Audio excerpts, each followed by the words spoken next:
యమునా పాఠక్ గారు కూడా జాయిన్ అయ్యారు చర్చలో. యమునా పాఠక్ గారు, చిన్న స్టాలిన్ మరొకసారి ఈసారి ఏకంగా అసెంబ్లీ సాక్షిగా మాట్లాడాడు. సనాతన ధర్మం ఎరాడికేట్ చేయాల్సిన అవసరం ఉందంటే, ఓడిపోయినా ఇంకా బుద్ధి రాలేదు, సిగ్గు రాలేదు, ఇంకా అవే కూతలు, కింద పడ్డా నాదే పై చేయి అన్న విధంగా చేస్తున్నాడు.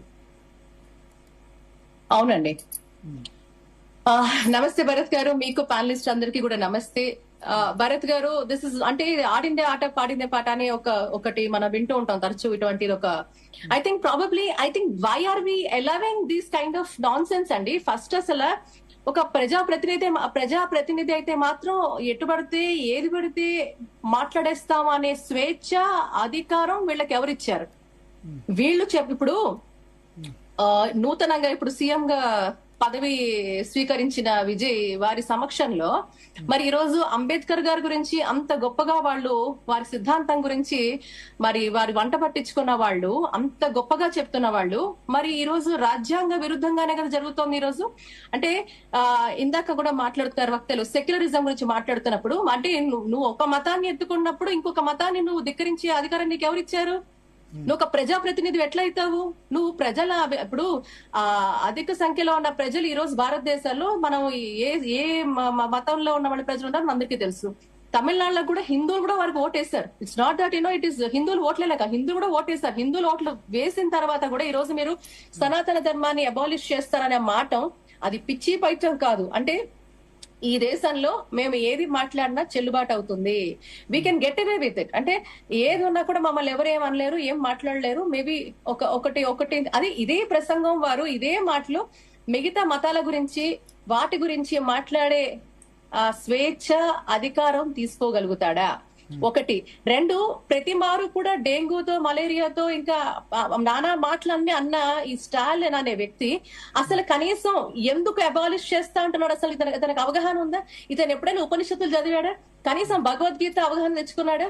కనీసం ఇదే తమిళనాడు రాష్ట్రంలో, ఆ రాష్ట్రంలో అక్కడున్న భారతదేశ ఇతిహాసాలు మీరు తీసుకున్నా, భారతదేశ చరిత్ర తీసుకున్నా, తమిళనాడు రాష్ట్రం నుంచి ఆ ప్రాంతం నుంచి ఉన్న అనేక మంది సాధువులు కానివ్వండి, నాయనార్లు కానివ్వండి, ఇలా అల్వార్లు కానివ్వండి, లేకపోతే రామానుజుల వారు కానివ్వండి, శంకరాచార్యులు గారు కానివ్వండి, ఇలా వీళ్ళందరూ కూడా మరీ ముఖ్యంగా ఆ తమిళనాడుని ఏలిన రాజులు, వంశీకులు కానివ్వండి, పల్లవులు, చోళులు ఇలా అనేక మంది కూడా వాళ్ళు అంటే అసలు నిజంగా కూడా సనాతన ధర్మానికి నిజంగా కూడా ఒక గొప్ప వైభవాన్ని తీసుకొచ్చిన రాష్ట్రంలో నిజంగా మొదటి శ్రేణిలో ఉండే రాష్ట్రం తమిళనాడు రాష్ట్రం.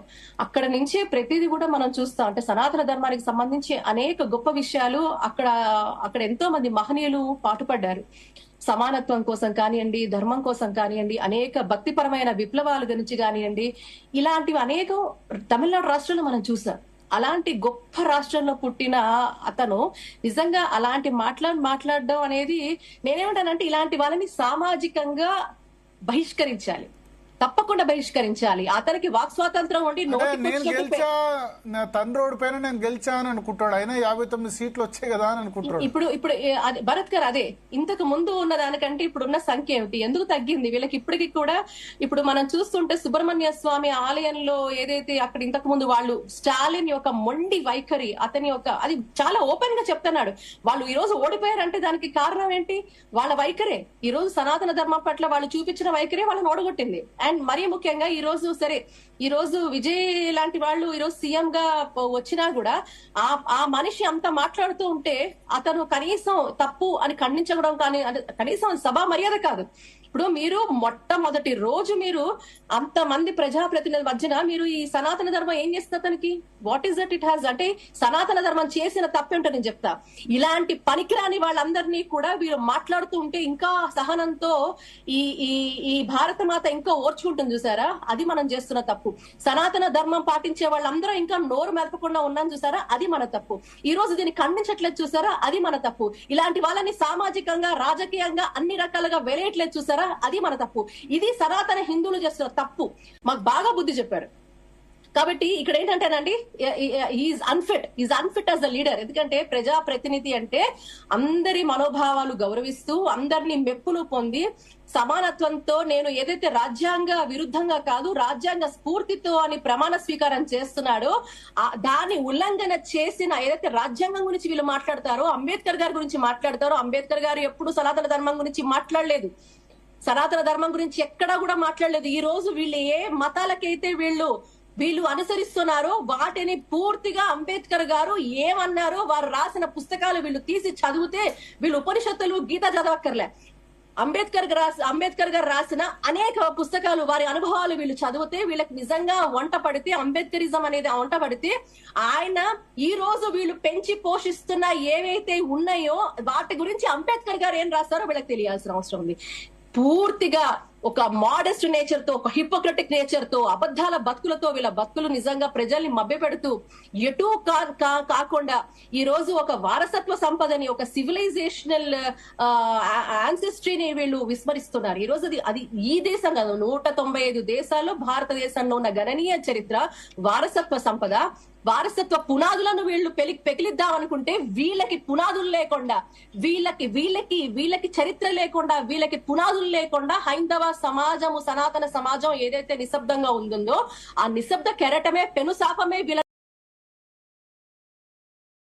రోజు అతి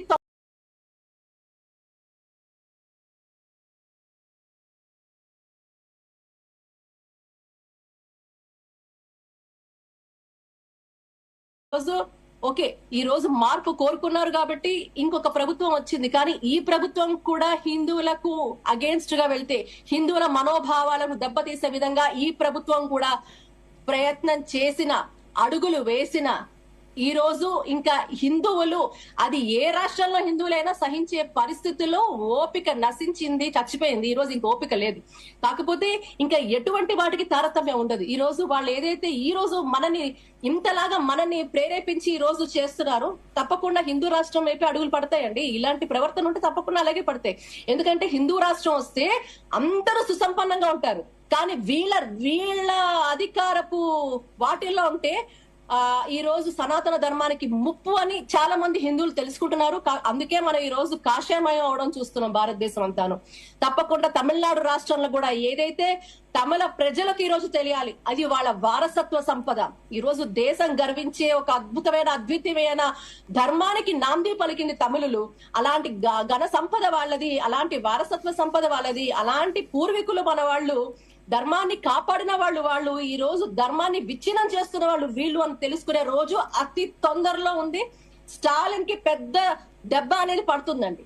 ఓకే, ఖచ్చితంగా అతన్ని సామాజికంగా బాయ్కాట్ చేయాలి. సో సనాతన ధర్మం కాదు, ఆ ద్రవిడ పార్టీ డిఎంకేనే ఎరాడికేట్ అవుతుందని ఆశిద్దాం. థ్యాంక్ యూ యమునా పాఠక్ గారు, శశిధర్ గారు, అదేవిధంగా నర్ర వేణుగోపాల్ రెడ్డి గారు, లలిత్